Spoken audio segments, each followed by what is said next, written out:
Yeah, it's okay. I can do about 30 minutes Okay, sounds good. this time.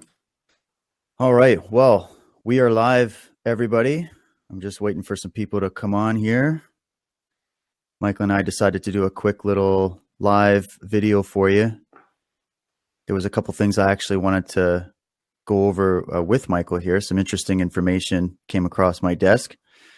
Let me just pull up. Here we go. All right. Doc Illusions here. Ute's here. Let's go. All right. Let's do it. Okay. So I'm going to practice. I'm going to do this screen share. So currently, ladies and gentlemen, we have a summit that is taking place. I posted a little bit of, a couple days ago about this.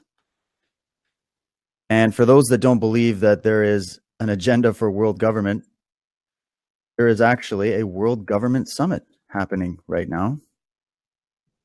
World Government Summit.org. They've had these for the last few years.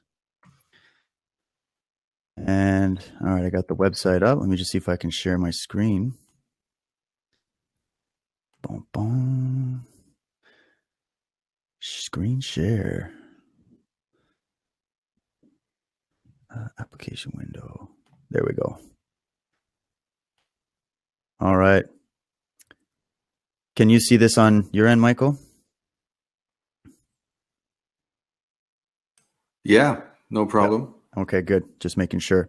All right. So this is a summit right now where different, apparently, leaders and world leaders and different groups within various governments are meeting in Dubai to discuss how we can make the world a better place.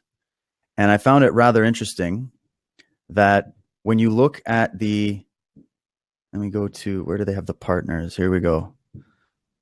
So first telltale on this one is the partners. So we have the big boys, the International Monetary Fund, the World Bank Group, Policies for Better Lives, World Economic Forum, the Dubai Fund for Development, World Health Organization, World Trade Organization, United Nations. So this is who is, putting this event on. And Michael, I wanted to ask you about this because when you look at their agenda, it all sounds nice and happy because they're talking actually about happiness. And of course, you've got the Global AI Governance Workshop. I wonder what that one would be all about.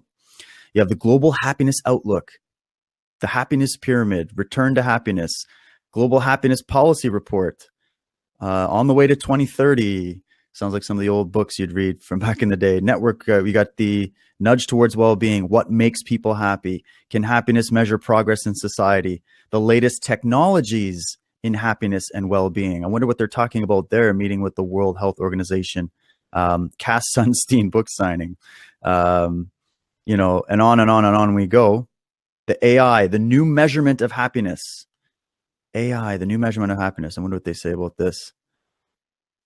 For over a decade, Dr. Kazuyano has incorporated AI and technology in measuring and improving happiness and well-being. And we're learning in this session, they're talking about the ways in which AI can promote happiness. Oh my goodness. So Michael, first reactions to this concept of a world government summit and talking about AI and making the world happier. Well, it's so much nonsense, of course, but aren't they the very ones that are pulling the rug to make people unhappy?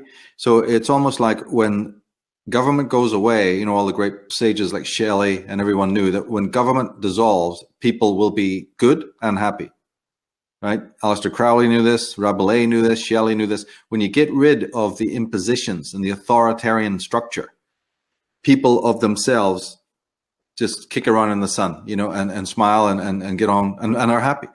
The idea that you can mechanically inculcate happiness, that's about as useless as what they say they're doing in the schools for the kids. They've got we've been to their churches, we've been to their institutions, we've been to their colleges, we've been to their kindergartens, right? We've been to their daycare, we've been to their penthouses and corporations. The fact that they keep on wheeling out the same rotten donkey on the same rotten cart and hoping that you're going to fall for it again, right? We've had every conceivable branch, and phase of their institutions we've had. But they realize that world control, right, one leash for many necks, it's been working as far as they're concerned. The ship of state has been going quite well. And so they're propagandists, pure and simple. So they wheel this out again. And since they're the ones who are pulling the rug from our happiness, they're the ones making people miserable. They're the ones taxing you to death or whatever else it might be, right? You know, or my God, just flooding the media with horror stories from all over the world that they're really the ones creating, by the way. Right. And then that unseats you and it makes you shrink from, you know, engagement in the world. These are people who specialize in unhappiness on a colossal universal level. They're very spiritless science, which is bankrupt, right? I've just done my mysticism premium thing, you know, where we took it apart one more time, just in case Path of the Fool wasn't enough, and other things I've done. But this time it was systematically taken apart so that the most skeptical Sam Harris fan would just be, okay, change the subject, quick, get me out of here. All right, it's been nailed, done. But these people, their spiritless science is already to denude you of any connectivity to the Russellian universe. Right, with their big bangs, or their straitjacket materialism. They love it. Remember I told you they have no shoulder move, they have nowhere to move. These people are in straitjacket philosophy, straitjacket science. And they want you to come in, join the club, and sit in the straitjacket, and then we can talk about it. The man who's amateur, who's outside the cage, right, of academia, is free to speculate. He's free to think, right? You know, and he's free to change his view and change his mind. Something that we have to realize these people can't do. They stay within that cage. They are locked within it. They're not speculative thinkers. They're dogmatists and they're demagogues, right? So they're the last people that I would hand the trust and happiness. You know, so that's why they wheel it out. That's why they take it. It's like a joke for them. They say, we are the bringers of death. We're the orgasmatron. We are the bringers of murder and death. Let's put on a new hat and say, we'll bring you happiness too. Of course, what it really means, the reason they're really all doing this, and you have to read a lot of books on this shite to realize what they're talking about, is because their formula for happiness is pure communitarianism. It's back to the global civil society in which you're unhappy because you sit there over your shop, or you sit there in your grotto peeping out of the letterbox. You know, you grab the pizza and just slam the door. And the pizza guy's looking over your shoulder going, why's he got all those guns, man? All right. Yeah, that's America. That's the world. So we're going to bring you out to dance in the streets. It's going to be Oliver. It's going to be, oh my God, right? They're going to just, you know, they're going to insist that the solution for happiness is more interactivity with a bunch of gormless twats like yourself. That's it. And so it leads to the global village. Remember I said we've been talking for years, since Architects of Control and before, about the post-human agenda. Yeah, that does mean drugging the shit out of somebody with happy pills individually. But then now that you're in the dumps, right, with the whole of the psychiatry, you're down in the sludge, in the mud. Now they want to take you out of that by some full promise of the Pied Piper with his happiness image has come over the hill. And you'll join it because you're in such a depth of depression, right? You'll join this horrible Quatermass collective, you know, seeking for the elusive, and then off they go into the sunset and over the fucking cliff. It's the biggest joke of all. It's the restaurant at the end of the universe where everybody sits there and cheers and cracks open bottles of wine and sends up the balloons while the universe explodes in one final devastating cataclysm. And everybody buys a ticket to go to this restaurant, according to Douglas Adams' wonderful book. They actually go forward in time, right? This is the biggest thrill you can have, is if you're a billionaire, you buy a ticket to go forward in time so you can sit at the restaurant at the end of the universe and salute the destruction of the entire universe. One big last final high. We're that close. And this shit that you're reading there is born out of that same, you know, psychopathy, that same nonsense. Oh, exactly. And there's what's interesting to me is a lot of people would look at that, and right on the face of it, they would say, oh, look, we're all coming together, all the nations of the world, one big happy family. And all that these globalists want is peace and utopia and all that kind of stuff. But you have to follow through on the actions of organizations like the World Bank and the IMF and the World Trade Organization and these Saudis in Dubai, and, you know, their secret handshakes behind the scenes, and all of the different agendas that have been discussed for over 100 years between these groups, starting back with trying to found the League of Nations after World War I. We've talked about this many times. We had Michael Black on the show to chat about that. And Michael, we did a show on that too, just kind of highlighting what happened in those, after those big wars, what started those wars, what kept those wars going, what these people have financed. They have financed mass genocide. They have destroyed nations. And their goal is to destroy nations. They're now saying it in the open. This isn't a secret anymore. This isn't some conspiracy theory now. This is just out in the open where they're telling you what they want. And if you're not sure about that, you can go back to some of the main thinkers on this and the people that were talking about it. You can go back to like Julian Huxley's speech back in 1962, when he was saying that, we're in the process of developing a whole series of techniques which will enable the controlling oligarchy, who have always existed and presumably always will exist, to get people to love their servitude. Actually, that was Aldous Huxley. Julian says, there's evidently a whole class of drugs affecting the central nervous system, which can produce enormous changes in sedation, in euphoria, in energizing the whole mental process without doing any perceptible harm to the human body. And this presents to me the most extraordinary revolution. In the hands of a dictator, these substances in one kind or another could be used with, first of all, complete harmlessness. And the result would be, you can imagine a euphoria that would make people thoroughly happy, even in the most abominable circumstances. And this is what they're looking for. They were looking for contentment. That was another thing that Bertrand Russell used to talk about, was he's like, out of all of the traits that they consider desirable, these oligarchy, contentedness is the number one. Contentedness is not happiness. Contentedness is not eudaimonia. It's not what we've been discussing about going through selfhood and connecting to the interdimensional universe that is you. That's not what they're talking about. They're talking about artificial intelligence, because they don't believe that humans are intelligent. So they're like, let's upgrade humanity. Anything nature has to provide is garbage. This is where you get into the World Health Organization and the whole strategy there to completely subvert the natural processes of your biology, take it over using nanotechnology and all these kinds of things that used to just sound, Michael, like we were talking about some kind of science fiction movie, eh?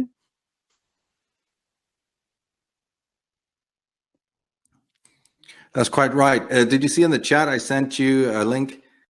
Maybe you could screen share this book. I've read it from cover to cover. I used it in so many presentations, some of the information from that. This is just one of the books that is written by the heavyweights, the top brass, you see. Let me get this up here. Yeah, people got to know what we're talking about and its origins. Go back to my screen, get rid of this ad. Okay, so here we are. Loneliness, human nature, and the need for social connection. Right. This is written by a major heavyweight. I can't remember from what university he's from. It might be Washington, but this is the top of the line. This is one of the great theses. This is one of the ones where, they do all the polls and polls and polls for many, many years. And then they collate what they've discovered, right? Mm. Yeah. These are these are the top Johnnies and the top labs. They have the top degrees. And his conclusion, this is just insane when you read this book. It is literally a manifest. It should be renamed happiness, because it's a formula for happiness. And of course, on the surface, if you want the shallowest form of happiness, it's not really joy or eudaimon like you're talking about. It's a form of gratification. I wouldn't even call it pleasure. Mm. We don't know what pleasure is. That's the theme of the Dragon Mother presentation on the premium. But what we do have is gratification, right, in various forms. And so when they say happiness, you've got to understand all they mean is just tawdry, sensational gratification of pretty much an episodic level. This is substantiated by the fact that although they do quote statistics about people saying, yeah, I'm kind of lonely, I don't interact anymore, or people have died around me that I used to know. Yes, that will definitely contribute to this efficacy, this mercurial movement in society. That's obvious. It's a no-brainer. But it doesn't stop those people getting up to go out to join a book club or sit at a poetry reading or go down to a local bookstore. All of our society is just jam-packed with things to do for free, including the classes that cost a little, very small amount of money, and people can be engaged. There's all sorts of open mics. I play open mic. I did in Seattle for 4 or 5 years, once, twice a week and things like that. There's no reason to be lonely. You can even come and listen to us playing open mic. I mean, for goodness sake, sit by the fire and enjoy an evening with a coffee and seeing some people play. If those people that I knew could do it, and many of them with luthiers, and they knew about the guitar. I learned a lot about the wood, and I learned a lot about sound. You know, I learned a lot of stuff from hanging with those people, right, in Seattle. So there's no reason for it at all. But if for some reason you can't get up and go, it's because some deeper, right? It's not just because you're not moving in society. We've been moving in society for hundreds of years. Happiness should be out the door. The formula that they're presenting when you read these books, actually, a great many of us have been doing it. Remember, we used to work in the fields. Remember when neighbors used to help each other, even in Northern Ireland at the height of the trouble. The neighbors used to keep the key in the door 24/7, just in case a neighbor's kid or you needed sugar or milk. Keys in the door in the middle of sectarian estates, riddled with crime and violence. But what came first was that, you know, thread of humanity that never got lost.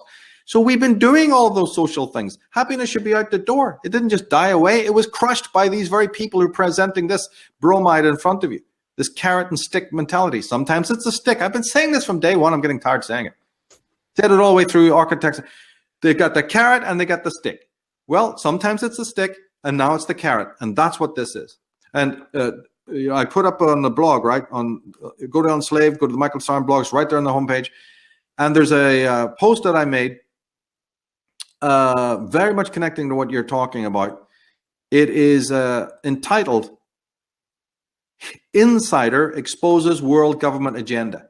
Right? So go to my blog right on the front of Unslave. Yeah. And then oh, here we go. Oh yeah. George Hunt. Right, United Nations Earth Summit, the very things you're talking about, 1992. But this time it blew up in their face because an insider spilled the beans. Lord Rothschild had given speeches. You see some of the other these heavyweights, and George Hunt, the man who made this video, unfortunately is a bit, you know, low quality, but it's certainly, you can hear it and you can really understand it. And then below I put the name of a book called Fearful Master, which everybody should get a second look at the United Nations. You know, I'm so glad we're doing this this conversation right now to bring these wonderful works out. Because he exposes it. He exposes it as the fraud it is. Here, I'll bring it up. I'll bring it up for people. So you got Insider World Agenda. Yeah. 92. Yeah, the UN Earth Summit. There was a lot of things discussed. This was sort of the idea of Agenda 21 and all of that as well. America's secret establishment. Wow. Amazing. So don't let us tell us that it's just boogaloo nutballs and the conspiracy movement who are waving, you know, banging a spoon against this. There's been insiders who were there, who were invited. Because remember, they need to recruit. They're also a recruiting agency, right? They want younger, they want recruits. They want people like this George Hunt, you see, to take this globalistic communitarian message out. Otherwise, how can it work?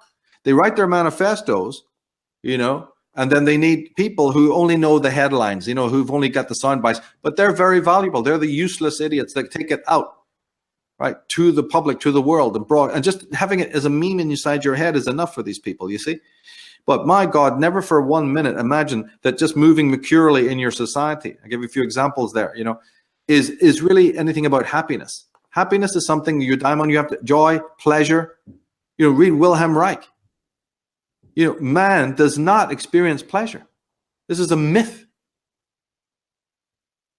It actually takes real work, psychological, hygienic cleansing of the body, right? Which is, it should be equated with the unconscious. The mind, the emotions, all of it needs to be hygienically clean before you can be a Reichian, you know, organic human being that's actually can experience pleasure. We don't experience pleasure in this world or joy. We experience gratification. And we've learned to, you know, the left brain has talked us right into imagining that the one is a synonym of the other, and that it is not. And, you know, it's only when you've done some real major fucking Tai Chi and Qigong and really got into the, you know, the martial arts and purged the shit out of yourself, you know, and got to a level of sensitivity because of you're doing the shadow work, that you could hope in a million years, you see, to come to the sensitivity where you really will savor real pleasure and real joy.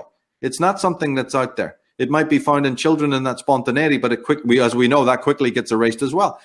So the real thing is missing in the West. It really is. And I would say that some people, you know, when they go to the East, one thing that strikes them, and this certainly is a virtue to a degree, when you go over there, that even though people are saturated in poverty, you know, their eyes are shining and they seem to be happier. You know what I mean? And so these guys will love to come in and tell you that's because of the hyper communalization. But then that's not true for South America, where they're not happier, even though they're hyper communal as well. They're at each other's throats, and there's a lot of crime and all the rest of it, you see, a lot of depression and what have you. So yes, there's an argument that can be made that, you know, when you're in the tribe or some sort of, you know, non-Western setup, you're happier. But we're not talking about them. Whether they're happy or not is irrelevant to what we are doing in the West. And so the formula of gaining happiness here amongst Anglo-Saxon people who are very individualized, very independent, they can't just cluster up like everybody else. That's one of the defining differences. That's why race has to be brought to the table. It's one of the reasons, because then we can just coldly analyze the facts and get that one straight.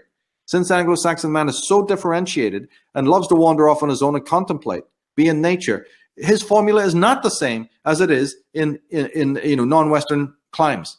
That's just a simple fact. And in fact, it was understood by anthropologists for hundreds of years that this was the case. So therefore, the formula of how the Western man attains happiness is very, very different, even though there are some very standard universal truths. Like I said, the emotional cleansing. Well, they're doing it in the Orient, right? When they're doing their Tai Chis and they're cleaning their bodies and they're cleaning their meridians and they're making themselves sensitized.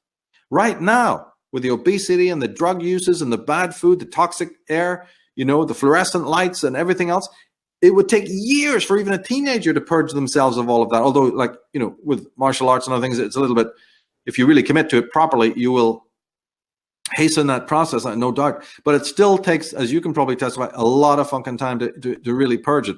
But see, without doing it, so don't you hand me no, Christmas cracker, happy pills all they're doing is now promising you the happy pill on a global level. It's Equilibrium, the movie, right? But for the collective. Yeah. And it's funny because this is the question of our time now. What is the role of government anyways? Okay. And I know some people are asking again about anarchism, and we can get into that another time, Michael, unless you want to say something about it. But yeah, let's just say we're going with limited government based on the American ideal from, the founding fathers or whatever, right? It's a necessary evil. What is the role of government? Is the role of government there to make you happy?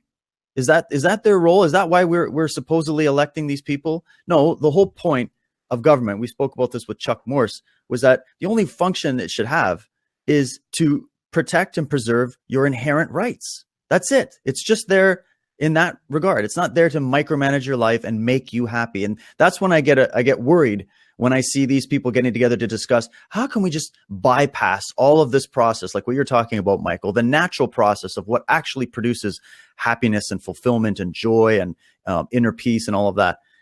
You need to strive. Exactly, because they want to take away the mechanism of striving for it. It's now just going to be a pill. It's going to be easy. It's going to be from the outside. Yeah, exactly. Just like disease is something that you contract from the outside. And so when you need something, it's look, the formula is it's wrong to even imagine that even another human being can contain things like your happiness, let alone a government. What are we talking about? This is lies on steroids, right? But they actually do see themselves. Remember years ago, they so many people made it clear. I've still got the quote somewhere about how these rights are privileges. They're not rights, and we'll decide. During around 9/11 and all, and even before Desert Storm, we might have to scroll back on some of your rights because they're not really rights. They're just privileges we give you. Oh yeah, and who gave you the same privileges? Then somebody further up the ladder. Then you're already admitting that if it's bestowed, who bestowed it on you, asshole? Head of the CIA or whoever you might be, or Colin Powell. By the same definition, you're just letting me know there must be a hierarchy of higher guys than you, bestowing. Because if you bestow it on me, somebody must bestow it on you. But everyone missed that. No, but the idea that even another human being can make you happy is already to be plunged into a hellish situation where you're estranged from your own inner being. And my work is now moving into a great analysis, a systematic analysis of how you get estranged from your imperial self. I've touched on it before, but what can you do when you're limited to some other person's stage?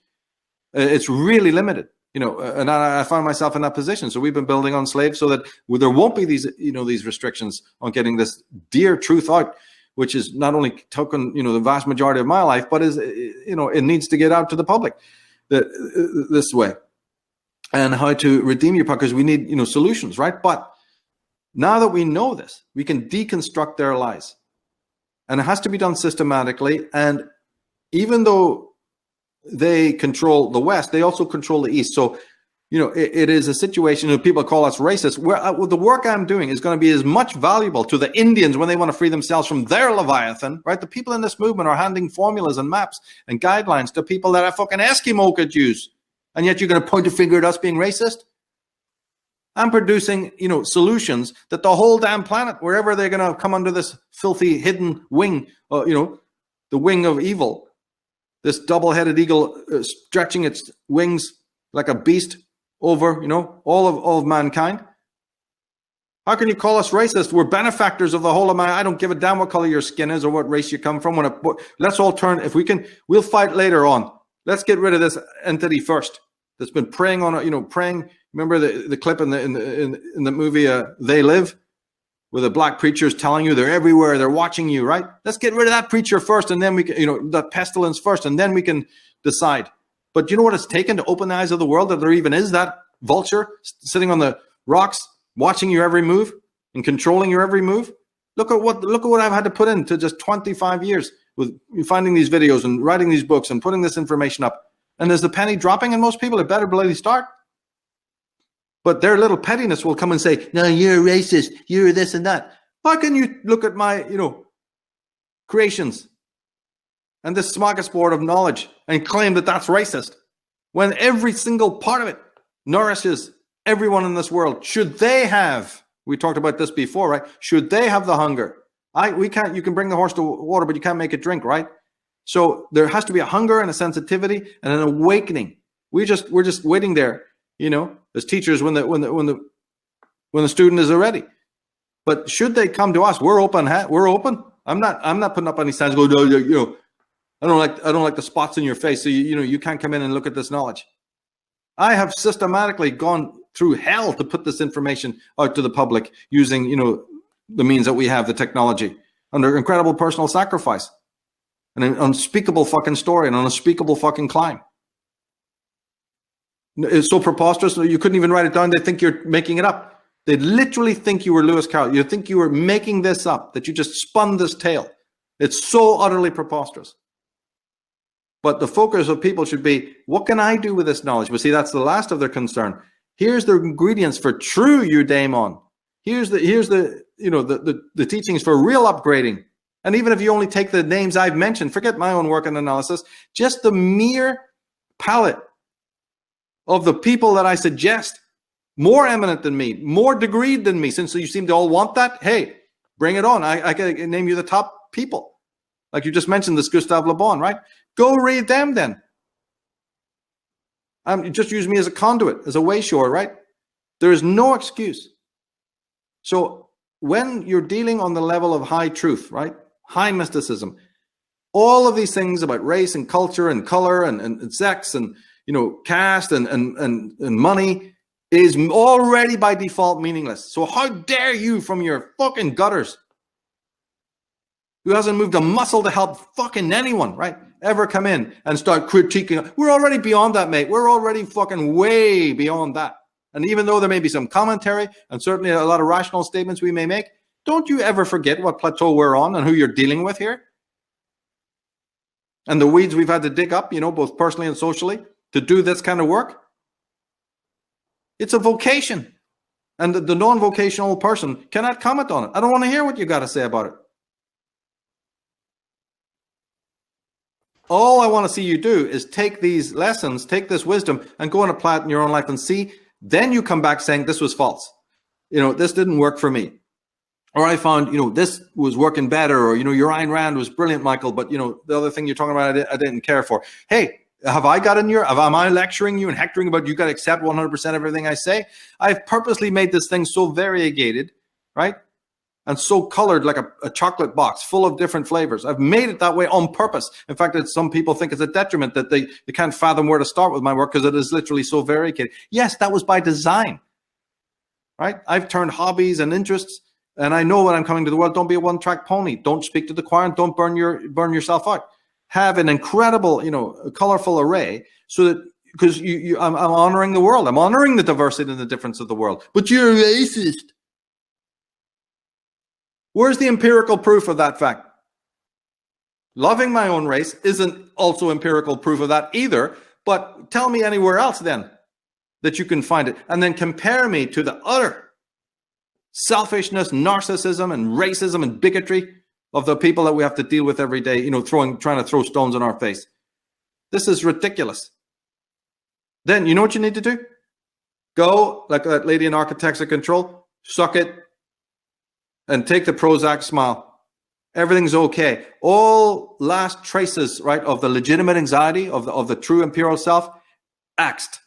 That's the happiness, these buggers. And I've been saying it. I said it in my post-human thing in 2011 when we went to Australia, New Zealand, right? I went and did that tour. Did it in London. Architects of Control before that, 2009. We honed in on these very things that you're reading, that we will get in line. Like Huxley fucking knew. They knew we'll get in line for it.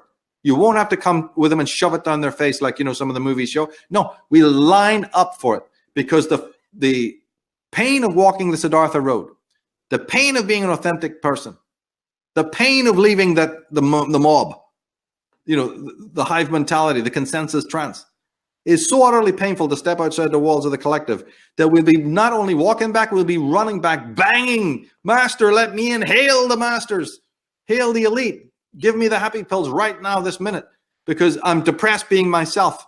I'm depressed being who I am. There comes your cyborgs, there comes your bots, you know, a lot of, and you'll live in an artificial intelligence world. That's what people want. I am not, my philosophy is simply stated this way. Nobody's forcing you to lose your soul. But as Jung said, people will do anything, no matter how outrageous and lunatic, in order to stop, you know, facing themselves. And the government know that. So when they wave deep memory, deep brain, you know, the new one, happiness, it works for the scarecrow. He's there, right there. He's first in line. Politics has just tenderized us. The two-party system, all the things we've always talked about make the center of our work. It's just tenderizing you until your soul is lost. But they can't take it from you. Please understand this. It's not the right. It's not the contract. It's not the karma.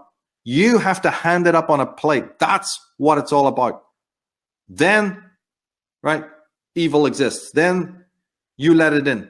It's a white magic ritual, not a black magic ritual. It's white magic all the way. You are the one who signs on the dotted line and says, take this burden away from me. Right? Religion tenderized us for this with Jesus, help God, which just means the submission, just means the instantiation of a terrible master-slave dynamic in which you're on your fucking knees with somebody's boot on your neck. That just tenderized us for psychiatry, right, where the psychiatrist replaces the priest, and then the politics in which, you know, these lunatics, these basically the world's greatest psychopaths, get in power, wave a little flag, and have a horde of moronic people running around believing, you know, they're the most toxic people telling you about justice, equality, and human rights. The most violent people, self-violent. But if you don't know what self-violence is, which most people don't, they've never heard of autophobia, they have never heard of self-sadism, right, so you'll just look through it and not even see it. You'll literally take it for what it is. But when you know what it really is, right, psychologically, then you don't look to those people to be handing you, you know, the most vital virtues that only come from deep contemplation, introspection, differentiation, and thought and study. How could that horde of, you know, pussy hat wearing lunatics running around college campuses, screaming in your face? They're the most self-murdered fucking people on earth. You think they're going to hand you the roadmap to a global utopia? Take a look around and tell me I'm wrong. Look at the state of the world, because these people have been unleashed. It's wow. That was epic. And Michael, I totally hear what you're saying. And it's funny, we just released our sort of promotional trailer for Unslaved, which I'm very proud of, put a lot of work into it. And I opened up that trailer with your words on how freedom is at the center of our being, and how the whole point of doing this concept of Unslaved was to go in and question, you know, and you said it just, you were so casual about it. You're like, do people even think about it? Do they even really contemplate it? I mean, we throw these words around, we talk about freedom. There's all these different parties and different groups you can join that are trying to advocate for freedom. I mean, you can go join up with, you know, all kinds of different groups, but do we even think about it on an individual level? What freedom really is all about, you know? We do, if it's chains of gold. All human beings don't mind getting rid of the master above, but they're much more reticent to get rid of the slave below. Everyone in the modern world thinks, yeah, those chains of iron, I'm sick of those. Down with the chains of iron. But as Patrick McGowan said, give me the chains of gold and I'm your man. Vote, vote, vote. And as you talked about anarchy, I'm deeply, deeply into anarchy. But not of the political brand. That's a farce. That's a myth. And the only people who want it are some of the scuzzbag, ne'er-do-well, will-less, docile bodies we're talking about. That's for them.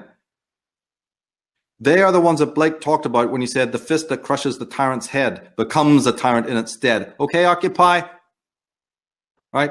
I'm interested in attitudinal anarchy, where you're free in your mind. There ain't too many of them around, so don't sell me the other shit. Don't sell me the exoteric version. I'm not interested.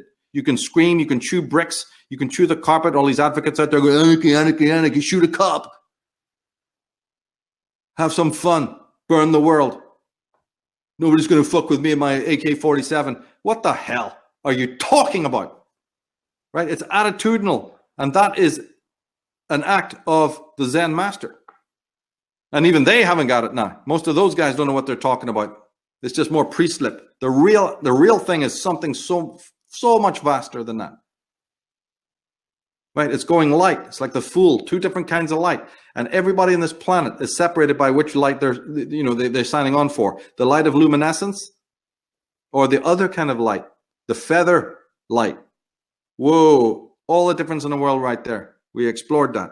So anarchy, yes, I'm all for it. But it's the anarchy of a Cervantes, right? It's the anarchy of an Ezra Pound. It's the anarchy of a Wilhelm Reich, who's so vocationally attuned, or a Tesla, or a Walter Russell, right? Who's so in tune with themselves that they don't need anything from you. They don't need you to hand them a promise of anything, happiness, or any other thing. They're not looking to you because they're totally deeply entrenched, in dialogue with their imperial self, which provides all that is needed. Right? So they're not looking to you for anything. They're not prostituting you, and they're not prostituting themselves. They're completely beyond that stage.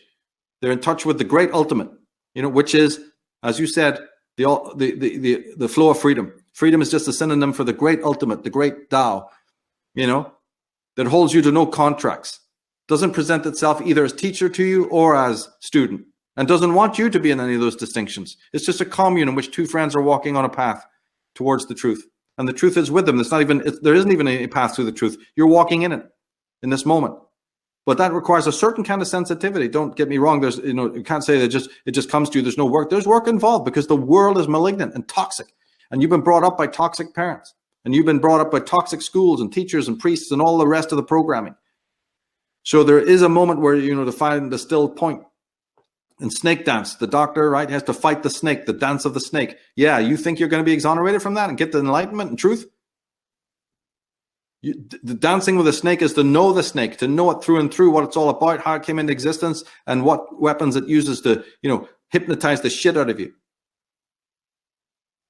So, and that takes anarchy of the mind, walking without rhythm.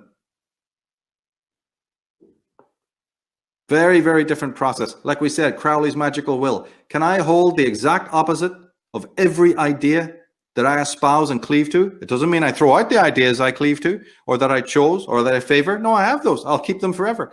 But do I know the absolute refutation of it in the same bowl, in the same mind? No, the answer is no. Our education systems are not interested in that. They're interested in you in polarizing you into your allegiances to tenderize you for the political game that comes later. They don't want you to be your own advocate, your own devil's advocate. But until you are, there is no chance of enlightenment. It's a myth. It's just a word that's been bandied around, courtesy of the left brain. The word is not the thing, right? So the thing, the real thing, I talk about the real thing, what it is, and the road to that. And that road always leads back to the self and back to purging, back to shadow work and all the things we make central to this, message. And it doesn't have much to do with other people. If other people sign on and walk with you and, that's all great. That's an extra cherry on the top. That's fantastic. But you never make that your motive. And you never make that, as Ayn Rand said, I'm not interested in what they're doing because I'm giving them complete freedom. Yeah, I can say no masters above, which all anarchists know how to say. Yeah, but what about the slaves below, asshole? Want me to come into your life and show you where they are? The real mystic has no masters above by all means, but no slaves below either, you see? Now, that kind of anarchy is, you have to read the fine print. They don't mean that. They mean plenty of slaves below. Just no masters above. I've seen through that bullshit. Look at this communism. That's what communism is defined as. You see? And yet they have the worst masters above, but, the selling, the rhetoric, the pull you into the store, is to sell you this idea of no masters above. And of course, a lot of people want that, and they're right. That's born out of a virtue. But you don't understand, that it's a lure. It's the carrot this time. And so sometimes when life has been very, very rough, punitive and harsh for several years, these people bring out this gleaming, big cake, like some Wizard of Oz, just festival, a parade, float down the street. Happiness, happiness. Oh, remember the prisoner last scene? All you need is love. A scene of unimaginable chaos over which there's this incredible Beatles track. All you need is love. The greatest scene in any type of media ever fucking made. The man nailed it. And we'll go for it. Bury yourself up to your neck in it. And these ants will just eat you alive. It's a white magic ritual. Nobody tells you to do anything. Nobody tells you to sell your soul. You, out of fear, out of misgiving, out of complete, wrong indoctrination, you hand it up every time, and enter the wicker man of your own free will, and watch yourself burn. This is self-immolation, totally and utterly.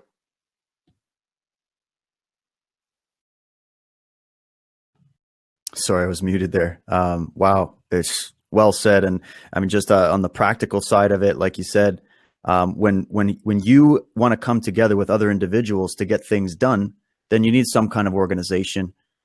There's always the way we can get in future discussions on some of the little aspects of that when it comes to anarchic principles or whatever. But the statement was made by Gustave Le Bon, like you said, in his book. You need to read about it. He critiques socialism, communism, and anarchism.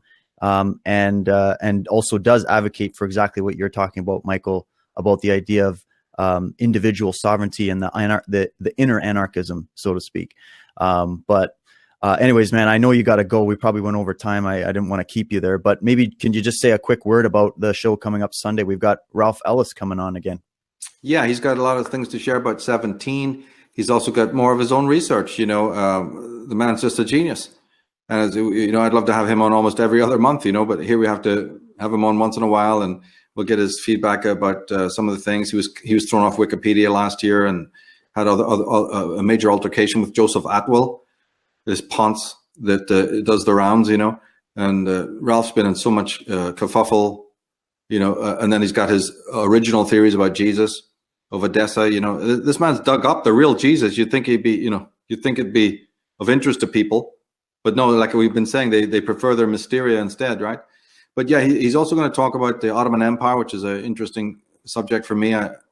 It's a favorite of mine, you see, and some of the goings on there, because the fall of the Ottoman Empire and the Austro-Hungarian Empire set the stage for the entire modern world. So without studying, those two empires, especially their fall, especially the latter years, which was sort of around the end of the First World War as well. But a lot of people don't study that period. And then as we were talking with Chuck Morse, I mentioned that Ataturk, Kemal, and I think Pasha Enver Pasha went into the hands of the Bolsheviks after the fall. So here's professedly Muslim leaders, very eminent, right? And everyone knew they were kind of left liberal. They were progressives. That's who they are. That's who the Young Turks are. But after the fall of the Ottoman Empire and the First World War's endings, which destroyed the Austro-Hungarian, and Bolshevism came in and took over all the Tsar's lands, those two Muslims, leaders of eminence,